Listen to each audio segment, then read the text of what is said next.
This morning, a growing number of Republicans are joining Democrats, calling for a full investigation into the killing of Alex Preddy by Border Patrol agents in Minneapolis. What we're seeing on TV, it's causing deep concerns over federal tactics and accountability. Senator Bill Cassidy calling the situation disturbing, writing the credibility of ICE and DHS are at stake.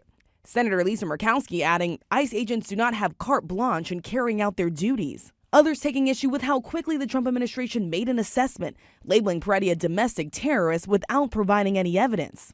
John Mitnick, who served in President Trump's first term and helped establish the Department of Homeland Security, criticizing the agency, saying, "I'm enraged and embarrassed by DHS's lawlessness, fascism, and cruelty." But top Trump officials continue to double down. FBI Director Kash Patel suggested it is illegal to bring a gun to a protest. You cannot bring a firearm loaded with multiple magazines to any sort of protest that you want. It's that simple. Overnight, President Trump telling the Wall Street Journal he doesn't like any shooting, adding, quote, "But I don't like it when somebody goes into a protest and he's got a very powerful, fully loaded gun with 2 magazines loaded up with bullets also. That doesn't play good either." It's a stark contrast to what many Republicans, including the president, had to say about Kyle Rittenhouse, seen here carrying an assault-style rifle through Kenosha, Wisconsin in 2020, before opening fire, killing 2 men.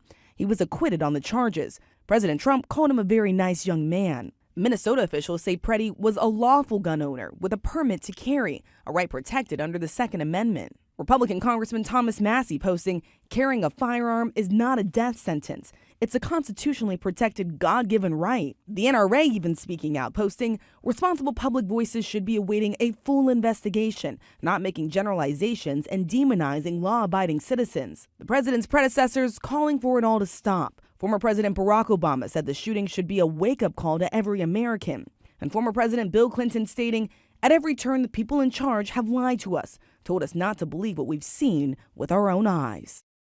And over on Capitol Hill, Senate Democrats are now trying to take a stand, saying they will oppose a Department of Homeland Security funding bill that could lead to a partial government shutdown by the end of the week, which means TSA agents and FEMA response would be impacted.